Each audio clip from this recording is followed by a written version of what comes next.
I decided to test out a rare tactical shape with one of the new falling. Oh my God. I decided to test out a rare tactical shape with one of the falling giants in Europe, FC Basel. Although we did finish with the most goals and the highest amount of possession in the league, we also had the most dribbles per game. We only came in second place. Now it's interesting why that is the case, because the league winners, PSC Young Boys, did go on to have like 83 points, and then Basel, we had 72 points.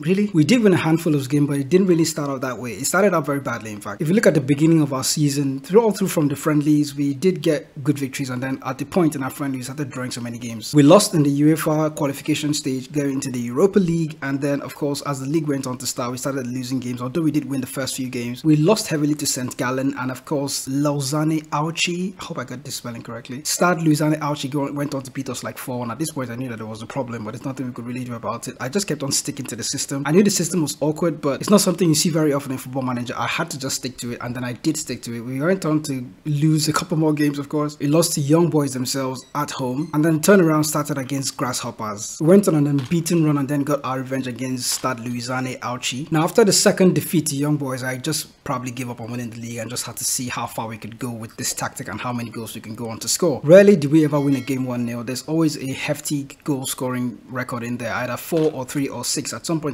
we beat Lugano like 6 goals to 0. In the final 2 games of the season, we went on to win Servette and St. Gallen 4-3 and 4-2 respectively. Yeah. Player stats wise, we weren't ahead in most of the categories. That's because Young Boys are quite good in Football Manager 2024. But if you look at the player stats in detail, you're going to see some of the FC Basel players in there. Of course, Marwin Hertz is the one player that dominates the passing potential. He's 36, by the way, and then he has a passing completion of 97. I'm going to assume he's a goalkeeper or a super keeper, because he's the one player that's going to play out from the back and never really miss a pass. Most assists, we did get Juan Gauto in there. He had 10 assists all season, and then the most goals, of course, Dodi Jovanovic was in there in third place with 16 goals. Elia went on to score like 24 goals, and that's probably why Young Boys went on to win the league. Back in team stats, you can see that most points of game was Young Boys, but Basel were in there in 1.89, and then of course the most goals, we did score more goals than BSC Young Boys. They scored 91 goals, we scored 98, we're 2 short of 100. We had 98 goals in total, 59% possession, slightly higher than everybody else in the league, and then of course, like we looked at before, the most dribbles with 605. I call the system a rare one because I don't see it too often on Football Manager 2023 or even Football Manager 2022, and of course FM24 is built different, so it feels like a clean slate to actually bring in a system that is unique in real football and also unique on Football Manager. So I'm going to go ahead and show you how the system is built. You can actually start off with a 4-2-2-2 like this,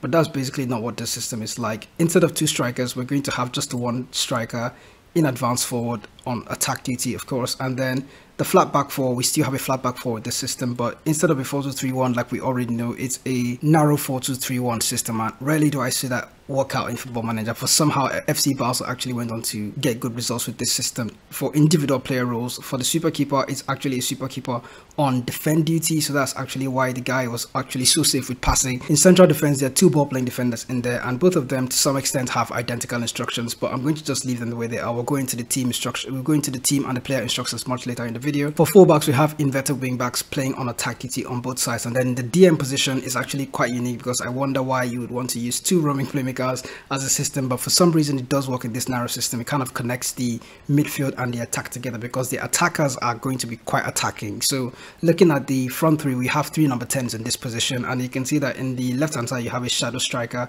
selected to play on attack duty, and then you have another shadow striker on the left hand side, and then the central player is also a shadow striker acting on attack duty. This is how the system is built. For team instructions, we start from out of possession instructions, and it's not really complicated. All you have to do is just go on to select the high press, and then you've also asked the team to play with a much more often trigger press and of course prevent the short goalkeeper distribution. That's because we have a lot of players up front, 3 shadow strikers, and shadow strikers by default, in case a lot of people don't know this, shadow strikers by default are required to press the opposition's back line. So you're going to see it here in looking at the shadow striker's description. The shadow striker operates as one of the main threats, and the shadow striker aggressively pushes up in goal scoring oppositions and moves into the final third and looks to close down the opposition's defenders, usually when they're out of possession. So it's why the prevent short goalkeeper distribution is quite good, and it kind of works for the system as well. So you have 3 shadow strikers, so essentially 3 players that are pressing the opposition besides the main striker up front. In transition, the goalkeeper is going to be instructed to roll the ball out, and now there's no specific direction as to where he's rolling the ball out to, so he has the license tends to roll it out to the playmaker, to the center backs that are in here, or to the inverted fullbacks that are on either side of him. The team is also expected to counter when they lose possession of the ball. As you can see that they are playing with a standard defensive line. It's not a high line or anything, so they could still counter their position when the space comes out to do so. And they're also expected to counter press, so when they do lose possession, they will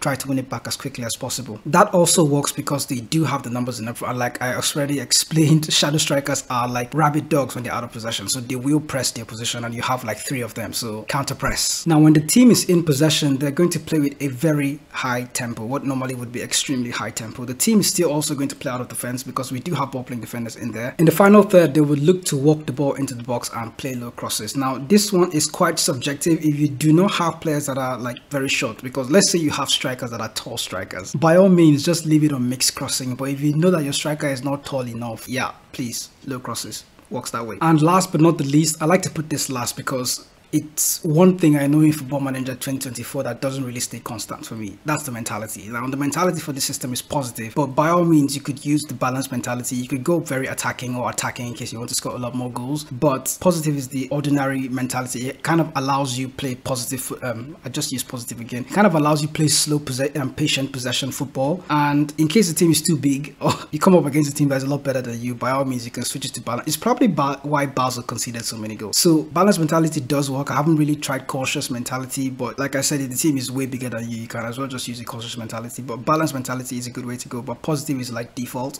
So the players are going to tend to try to score goals and try to carry the ball into the opposition territory, create chances and all those kind of stuff, and they will not be too laid back. They will know that the intent is for them to attack and to score. So positive. Now there are player internal instructions, or if I go through them in detail, it's going to actually make this video longer than it needs to be. So we're going to look at the shadows. The super keeper is on support, no instructions for him. Looking at the inverted wing backs on attack duty, these are their instructions. They're both identical, so I'm just going to click through them, and then you can probably take a screenshot and then try to recreate the tactic for yourself. You have ball playing defenders, and both of them also have identical instructions. These are their team instructions. Yeah, dribble more, shoot less often, the lot. So looking at the roaming playmakers in the DM position, they also have identical instructions, so you can just click through them, like, or take a screenshot as it is right now and then go on to do it. And then shadow strikers are rabid dogs. They're in there.